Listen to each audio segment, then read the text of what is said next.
Have you ever been sitting there wondering what kind of weapons you should be grinding out since Beyond Light came out? Well, today we got 45 of them. Oh yes, going across all weapon categories, we have the top must-have legendary weapons since Beyond Light's launch. That's the topic of today's video, and we have quite the journey ahead of us if we're going to be covering them all. Now today I've compiled 45 notable legendary weapons to use since Beyond Light came out. I'll be going across all weapon categories, giving multiple suggestions as well as even honorable mentions, and telling you how to farm every single one of these weapons out and giving you an individual god roll to top it off. And do keep in mind that weapons do have multiple god rolls, and it kind of depends on who you are as a person as to whether or not it's a god roll for you, but this is just my own personal picks. But yeah, I'm going to be doing that for like 45 weapons, so today is going to be chock full of content. So I'd definitely appreciate if you guys would leave a like on the video, maybe subscribe if you like what you see. Do it because I'm a ginger, I have no soul, I need some redemption here. But yeah, whether you're a newer player or a veteran player, you want to get your hands on some weapons, this is the video for you, and we're going to be covering pretty much everything. I do have some ground rules though that I'd like to set. Number one, I'm not going to be featuring any kind of weapons from past raids like Goss or Last Wish, mainly because those raids have been around for like a millennia and pretty much everybody knows like the weapons front and back. And two, I'm going to be only featuring weapons that are consistently obtainable and aren't at the end of their road in terms of sunsetting. So example like Cold Front and Glacioclasm from the Dawning are not going to be featured because you gotta wait like a year for them. And if you have weapons like the Martyr's Retribution, despite being one of the greatest grenade launchers in the game, it's about to get sunset next season, so there's no reason to get it, and you can't even get it right now, so why would I even tell you about it? So yeah, that's pretty much everything. And oh yeah, timestamps down here if you guys want to click around and go to specific areas of the video. If you don't want to hear me talk about hand cannons and you'd rather hear me talk about shotguns, just click around and do the thing and whatever. But for those of you guys that want to watch the whole video, which I love you more, not saying I don't love the other people, let's go ahead and go over the top must-have legendary weapons in Beyond Light. We're going to go and start off with the auto rifles.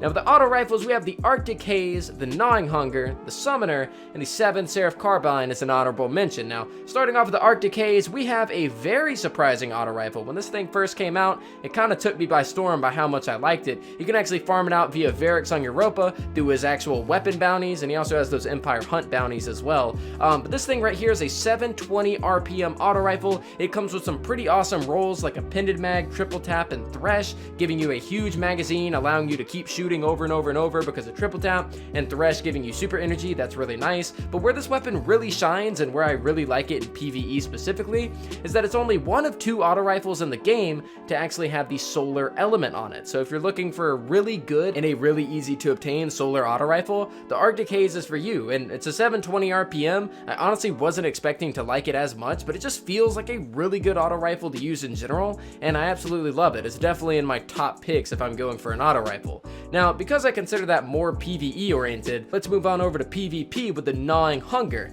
Now this weapon right here comes from the World Loot Pool, and if you ever hear me mention that, the World Loot Pool basically means that it can drop anywhere. But if you do want to focus weapons in this World Loot Pool, go to Banshee, turn in materials, and he gives you guaranteed World Loot Pool weapons, unlike Shaxx and Zavala, which actually give you World Loot Pool weapons and World Loot Pool armor. So it's a lot easier to turn in materials at Banshee. Even though 600 RPM auto rifles did receive a bit of a nerf, this weapon right here is still competitive. You can get stuff like Tactical Mag, Zen Moment, and Rampage, and you're just going to be beaming people in the Crucible. You're going to have really nice stability, you're going to get that damage buff from Rampage, so as you move on to the next target, you'll deal even more damage, and it's a really solid auto rifle all in all, and I definitely do suggest picking it up if you are going to be using an auto in Crucible. Now, speaking of a Crucible auto rifle, the Summoner. Now, this is the second auto rifle that does have solar on it, and the reason I mentioned Arctic Haze is because not everybody's going to be able to get their hands on a Summoner, which comes from Trials. Now, this right here, getting something like Appended Mag, Overflow, and Rampage, dude, it is a practical LMG with a damage boost, and I absolutely love it. If you get the Adept version with the Adept Mag mod on it, you can even get upwards of like 100+ bullets in the magazine if you get Overflow on it. It's a blast of a weapon to use. It is good in PvP, but me personally, I prefer to use it in PvE, and I do have an Overflow Rampage one.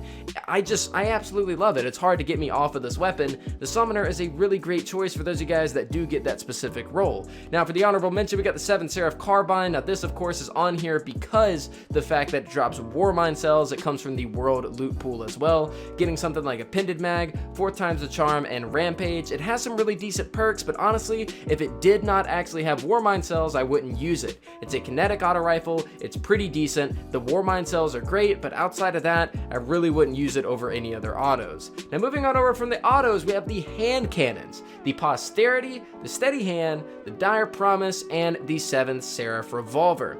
Now starting off with the Posterity, we get this bad boy from the Deep Stone Crypt. It's a 180 hand cannon. I'm not a big fan of those until this one. Tac Mag, Reconstruction, one for all. It is nasty. You get a huge magazine. One for all is a fantastic damage boost. All you gotta do is shoot a total of 3 enemies and then boom, bunch of damage for a huge duration, and it's really nice. I mean, this thing shoots really fast, has tons of bullets. You combine that with the damage perk that gives you a ton of damage, and it's really, really nice. It's an ARC 180. I really love it. Try to get this roll if you can, or maybe a PvP roll if that's your thing, but I try to keep this bad boy PvE. Now, speaking of PvP, we got the Steady Hand. This thing right here is a 120 RPM. It comes from Iron Banner. So that's kind of why I said consistently obtainable at the beginning of the video, because it might not be obtainable now, but it will be again, okay? I promise. Killing Wind, Swashbuckler. This thing, my lord, you can get some crispy 2-taps with the Steady Hand. You gotta practice a little bit in Crucible when it comes to 120s, but once you get it down, man, this is a really good weapon. The True Prophecy is no longer in the actual world loot pool and it's no longer obtainable. That means this is at the top of the food chain and you need to get your hands on it.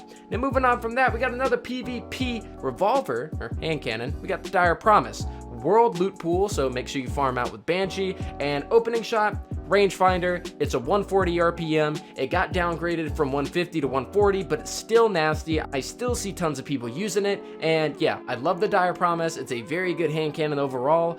Definitely use this if you are a PvP mans. And moving on from that, we have a little bit of deja vu with the carbine. We got the Seraph Revolver. Getting something like Tac Mag, 4 times the charm, and multi-kill clip, you actually get some pretty decent perks on this weapon. It is a 180 just like the Posterity, and it has the added bonus of Warmind cells. It doesn't get much better than that. The revolver is very, very nice. Now, moving on over from the hand cannons, we got the machine guns, and oh boy, are all of these just mwah, they're perfect. We got the Commemoration, the 7 Seraph Saw, and the Thermal Erosion, which I like a little bit less than the others, but I put it on here as an honorable mention regardless, because I know that some of you guys like it. Talking about the Commemoration first, this bad boy comes from the Deep Stone Crypt. Getting Appended Mag, Reconstruction, and Rampage. Dude, you are looking at an endless magazine with a damage buff on a machine gun. It's practically an auto rifle at this point. It's one of the best machine guns in the entire game for PvP and PvE. Get your hands on it. What are you doing? We got the 7 Seraph Saw up next. This bad boy does some damage and it spawns Warmind cells. Auto loading, firing line, it's pretty nice. I absolutely love it. I know that some people don't like how slow it shoots comparatively to other machine guns, but dude, it hits hard, it shoots slow, and it spawns nukes. Why wouldn't you want it? Oh yeah, and if I didn't say it already, it comes from the world loot pool. Now, next up, we got the Thermal Erosion. Now, this weapon right here, not the biggest fan of it. I know some of you guys like it, so I threw it in here. Field Prep, gonna help you with your reserves. Wellspring, gonna help you with your abilities. It's solar, it shoots really fast, you can get it from Varix, and it's decent. I'm not the biggest fan. I know that you guys like it. I figured I'd include it, but if it came down to a choice, friggin' 7 Seraph Saw and the Commemoration for me. If you guys like Thermal Erosion, there is nothing wrong with that at all. Now, moving on from that, we got we got some fatties right here. The Submachine Guns, the Ikelos SMG, the 7 Seraph SMG, the Death Adder and Friction Fire honorable mentions, and the Escape Velocity. Starting off with the Ikelos SMG, listen.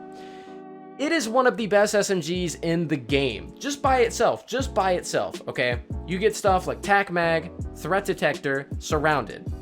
You take that, you take the really good stats that it has, and you take the fact that it also spawns Warmind cells, and it's the best SMG in the game. There is no debating it. It is the best. I don't care what you say. You could fight me in the comments all you want. The Ikelos SMG, I'm a simp. All right, thank God this isn't Twitch and I can say that. Now, we have its rival, the Seraph VY7, which is basically the same thing. It's like the same element, it shoots a little bit different, it has a little scope on it, and it still spawns Warmind cells. So either one of these, they both come from the World Loot Pool. They're fantastic, okay? You have Tac Mag, 4th times the charm, and Feeding Frenzy. I mean, this thing can shoot almost endlessly with 4th times the charm, and Feeding Frenzy is going to allow you to reload even faster. It's a really good perk roll, it's a really good SMG. Both are amazing. Get your hands on them. Next up, we got Death Adder. This comes from the Prophecy Dungeon, and the only reason I'm including it is because I love it. If this thing did spawn Warmind cells, I would use it over the other ones, okay? But I like Death Adder. You can get Tac Mag, Feeding Frenzy, Dragonfly. It just feels really good to shoot. I like Viced SMGs. Maybe it's my own bias. I put it in here, but I like it, okay? Prophecy Dungeon, that's where it comes from. Next up, we got the Friction Fire. This comes from the Wrathborn Hunts. You can get Tac Mag, Threat Detector, Rampage. It's pretty nice. It's like the Seraph SMG in the sense that it got a scope on it, but it doesn't spawn Warmind cells, so it's not really as important. You kind of see where I'm going here. It's a kinetic though, so that's cool. But next up, we have the Escape Velocity. This is also kinetic. It comes from the World Loot Pool. And Tac Mag, Overflow, Vorpal. I would love it, man. I would absolutely love it, and I still don't have it. But I like the Escape Velocity over the Friction Fire in terms of actual kinetic SMGs, so any of these weapons that I just mentioned are pretty great. They're god tier for PvE. Well, at least the Ikelos, the 7 Seraph, and Escape Velocity. Friction Fire and Death Adder are really good. All of these are really good. SMGs are just fantastic, so try to get your hands on them. Now, next up on the weapon list, we got the Scout Rifles. Now, I know how we feel about Scout Rifles. They're not all the greatest, but these two are. We got the Trustee and we got the Night Watch. Now, the Trustee, I cannot overstate enough, is god tier in PvP. It is goated. It is, if it was an animal, it would be a goat, okay?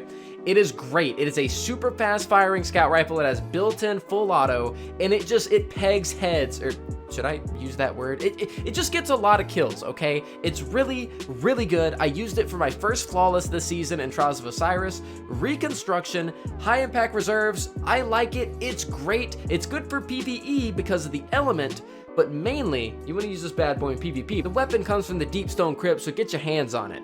Now, moving on from that, we have the Night Watch. Now, this is one of the easiest weapons to obtain in this entire video. You literally just do the New Light questline. That is it. You will get one of the best Night Watches in the game with extended mag, overflow, and explosive payload. It's insane for PvE. It is perfect for Grandmaster Nightfalls or just Nightfalls in general because of the actual champion mods. Explosive payload is great because of the damage that you get from a distance and you don't really get much drop out. It's really good, okay? The Night Watch is fantastic. Get your hands on it. It is a freebie, okay? It is free in the most literal sense. So get your hands on it. Both these scouts are actually really good. All other scouts, throw them in the trash can. Now, next up, we got the shotguns with Astral Horizon, Heritage, First and Last Out, 7 Seraph CQC, and the Ikelos shotgun, which I kind of simped for a little bit. Now, first up, we got the Astral Horizon, Assault Mag, Quick Draw, Opening Shot. You get it from Trials. It is the second best shotgun in the game, right behind Fellwinners. I have this exact roll on mine. You can also get an Adept version to make it even better. It's really good. It is just, it's fantastic for PvP. It doesn't really get much better than that, except for Fellwinners, which you can't get. So get Astral Horizon if you're serious about PvP. Next up, we have the Heritage, the single best shotgun in the game for PvE. Assault Mag, Reconstruction, and Recombination. This thing right here, I'm sure you've seen it in many Taniks the Abomination DPS phases or just everywhere throughout PvE content. It is the king of slug shotguns, but it does have a brother, and its brother's name, Heritage comes from Deepstone Crypt, its brother's name is First and Last Out. This is an energy slug shotgun. It's in the World Loot Pool, Assault Mag, Auto-Loading, Vorpal. It is the nastiest roll you could get. It's really good. Pair this with Mask of Bacchus, okay? It's late, okay, give me a break. It's a really good shotgun, okay? It's a really good World Loot Pool. Get your hands on it. If you don't raid and you can't get your hands on Heritage, this is definitely the second best thing. Moving on from that, we got the Seraph CQC. This weapon right here, pretty good for PvP. It's probably the third best behind Fellwinners. You can get this weapon with Quick Draw Snapshot. If you want a PvE version, maybe Lead from Gold and Vorpal, but I don't know anybody that uses this in PvE, so just PvP it. It's a really good shotgun overall. World Loot Pool, I'm not the biggest fan of it. I prefer Astral, but 7 Seraph CQC, definitely not bad at all. Now, lastly, we've got the Ikelos shotgun. This weapon comes with the Prophecy Dungeon. get this bad boy with a pinned mag, threat detector, trench barrel. You literally punch an enemy, you get a huge damage buff, and you just hold the trigger, and shell after shell after shell unload into the enemy, and you are good.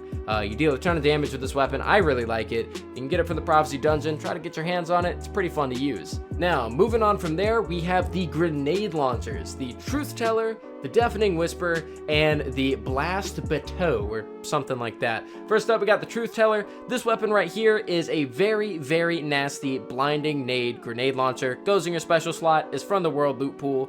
It's really good and really notorious for its blinding nades, where you can basically just shoot a flashbang out of your weapon. Go with blinding nades, auto load, and quick draw. You want to be able to pull it out quick, shoot it, put it away, have it reload, pull it back out quick, and just kind of repeat. Really good for high-end content if you don't want things shooting at you, which most of the time you don't want things shooting at you, so Truth Teller is a really, really good option. Next up, we have the Deafening Whisper, which is literally the replacement for Martyr's Retribution, except this one comes with Ambitious Assassin and Rampage, basically allowing it to shoot 2 shots at one time after the first initial one kills a few enemies. And it's really nice for ad clear. I really like it, super fun, comes from the Wrathborn hunts. Definitely get your hands on it if you don't already have it. Lastly, the Blast Bateau. Now, I think this thing comes from the Season Pass, and then it shows up in the Wrathborn hunts. It's a really, really fun, heavy grenade launcher to use. Get spike nades, clown cartridge, and chain reaction, because it just chains to a bunch of enemies after you kill the first one. It's pretty fun. I have it as an honorable mention because you probably aren't going to use the thing seriously, but I like it, and if you're looking for a fun weapon to try out, this one might be the one for you. Now, moving on from there, we got these sniper rifles. We have Adored, Succession, Eye of Saul, Long Shadow, and the Ikelos SR. Now, Adored, everyone knows, is the seasonal pinnacle weapon. You can get this by either doing Vanguard, Crucible, or Gambit. You basically choose what objectives you want to do, and it's literally a PvE, PvP hybrid sniper rifle in your energy slot. You can either go with PvP perks or PvE perks.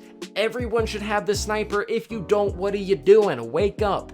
Now, moving on from there, we got the Succession. This bad boy is an aggressive sniper rifle. Oh yeah, it growls. And it can come with Tac Mag, Reconstruction, and Vorpal. This thing does mad damage per shot, and it's really good on actual bosses to majors because of Vorpal. Reconstruction is nice for the double magazine size so that you can just keep up your fire, and it's a really good sniper. Overall, I really, really, really like it, and it kind of replaced the Long Shadow for me, honestly. I just really enjoy it. Now, next up we have the Eye of Saul. This thing comes from Trials of Osiris. Really good PvP sniper, even PvE if you might want to go with Vorpal, but we have Succession for that. So you can go with Tac Mag, Snapshot, and Opening Shot. I have this exact same role. It's a really fun sniper to use. Comes from Trials. If you're serious about PvP, get your hands on it. Next up, Long Shadow.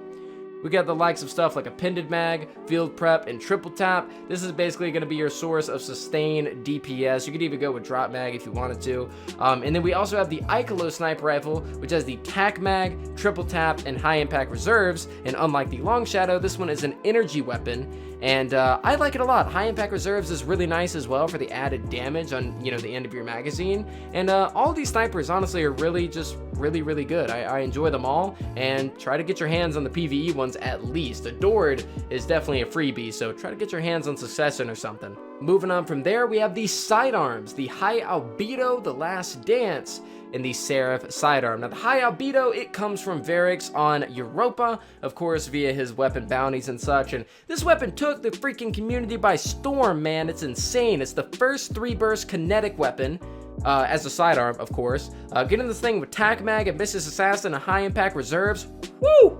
It's really good, man! You definitely need to get your hands on it if you don't have it. It deals big damage, and I actually really like it. Bungie did a really good job with this weapon specifically. You have the Last Dance up next. It comes from the World Loot Pool. It's basically High Albedo, but energy. You can get this thing with Appended Mag, Outlaw, and Kill Clip, so you'd be able to reload quick, get a damage boost, have a decent magazine, stuff like that. It's really good. I like Last Dance, really fun to use, feels really good. And lastly, the Seraph Sidearm, Tac Mag, Threat Detector, Surrounded. You're gonna have Warmind cells as well, so if you want to use a sidearm that spawns nukes, it might be the sidearm for you.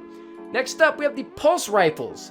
Got a big list right here. We got the Stars and Shadow, the Cold Denial, Hail and Confusion, and the Last Partition, and the Gian 7 Rifle. Now, Stars and Shadow, this weapon right here comes from the Crucible playlist, so just playing Crucible and completing matches will give it to you. It is a solar energy pulse rifle, and it comes with Killing Wind and Kill Clip if you want to get a pretty decent PvP roll, and or Headseeker, honestly. The only downside to this is that it has a huge perk pool, so it is kind of hard to get specifically what you want, but I do like it a lot as a really cool pulse rifle. You got the cold denial as well, which might be a little bit easier because of the perk pool that it has. It comes from the world loot pool. You can get this weapon with Killing Wind and Swash. Both of these are aggressive frame pulse rifles. They're both good for PvP. Wouldn't really use them outside of that, but they get some really good rolls. Cold denial might be better for getting a god roll, but Stars and Shadow in general, in my opinion, is just better. Now, next up we have the Hailing Confusion, which comes from Barracks on Europa, and this, just like the Thermal Erosion, is an honorable mention because I personally don't care for it because of the perks. It feels really good. It's a nice kinetic pulse rifle. It can come with Wellspring as well as Surplus, but the lack of a damage perk on here just really kind of bums me out a little bit, honestly. I'm not the biggest fan of this pulse. I know a lot of people are because it's very similar to Bygones, but Hailing Confusion, not the highest on my list, but it's pretty decent. And next up, we have the Last Perdition and GN7. These are honorable mentions because of their element. You mainly want to use them because of their element. Last Perdition is Void. You can get this thing with Outlaw and Rampage. Really good perk roll, honestly. And then next up, the GN7, which is Arc. You get it with the Disruption Break and Rampage, meaning that you kind of just get a bunch of damage. You know, you pop a shield, that's Arc, you get bonus damage, you kill an enemy, you get bonus damage. It's pretty nice. Both of these pulse rifles are really good if you're trying to go after specific elemental enemies. Alright boys, we're in the home stretch, so let's go ahead and finish out this list. Next up, we have the bows and arrows. We got the Whispering Slab and the Arsenic Bite. Both of these weapons come from the world loot pool, and the reason that they are important is because they have decent rolls, and one is kinetic, one is elemental. The Whispering Slab, you can get Archer's Tempo, Swashbuckler on it, really good. It came out last season. It's a good kinetic bow. An Arsenic Bite up next, the exact same roll. It's an arc bow. My friend Moonlight ended up putting me onto this weapon. I really like it. Arsenic Bite just feels really good. I really like the sight. It's a cool looking weapon. Both of these bows are great if you're looking for one, whether it be kinetic or energy. Next up, we got the rocket launchers. We got Sub-Zero Salvo. Now, this weapon right here comes from Barracks on Europa. You can get this bad boy with Ambitious Assassin and Chain Reaction. Now, if that doesn't sound like a fun time, I don't know what does. You're gonna shoot it and kill a group of enemies. Ambitious Assassin is gonna proc, so you get 2 rockets in your next mag on top of Chain Reaction, meaning that it chains to a bunch of enemies after you kill them. It just sounds like a super explosive fun time, and I hope that rocket launchers follow this path and hopefully deal more damage and just kind of get buffs in general. But this weapon right here is a really good step in the right direction as far as rocket launchers are concerned. Now next up, we got fusion rifles, and yeah, we got the Coriolis Force. Oh yeah, honorable mention. It's the only thing in the category. Liquid Coils, Feeding Frenzy, Thresh, comes from Barracks on Europa. It shoots sideways instead of up and down, vertical, so that's why it's kind of cool. Fusions are, in general, just kind of suck if they're not in PvP, and since Glacioclasm can't be on the list, this is gonna have to cut it. It's pretty cool, honestly. You know, it's decent, but it's not something you want to go out of your way to get. But if you want a fusion, then this is probably your best option. But in general, they kind of suck. Now, lastly, we got the swords. We got the Fallen Guillotine, and we got the Bequest. Both of these swords, man, Fallen Guillotine at the very least, I don't even need to explain why the sword is so good. Relentless Strikes, Whirlwind Blade, Swordmaster's Guard, Jagged Edge. Get all of those rolls on it. Honed Edge works too. It's just one of the best swords in the game. It's absolutely insane. And then Bequest is good because it's arc, and if you use Mask of Bacchus, you can get some really good DPS out of it. So it kind of sticks out in that way, but if you're not a hunter, I wouldn't go out of your way for Bequest. Of course, Guillotine comes from the World Loot Pool. Bequest comes from the Deepstone Crypt. And guys, that is it for the 45 Beyond Light weapons that you should be going after since, well, Beyond Light came out. I hope you guys enjoyed this video. It took a long time to make. Getting the gameplay, making the graphics, making the script, talking, you know? It's hard work, man. And if you made it to this point, dude, you got a nice cock, dude. You got a nice cock, man. You do, all right? If you're a female, you still got a nice cock. Just know that for the rest of your life, man. I don't know who would watch this video in its entirety, but if it's you, I'd give you a kiss if you're legal. But yeah, I'm really tired. I'm gonna edit this video. I'm gonna do my best to actually make it look good and all that cool stuff. Thank you guys so much for watching. I really do appreciate it. Make sure to leave a like on the video if you did like it. Dislike if you did not. Subscribe if you're new. I'll see you guys next time.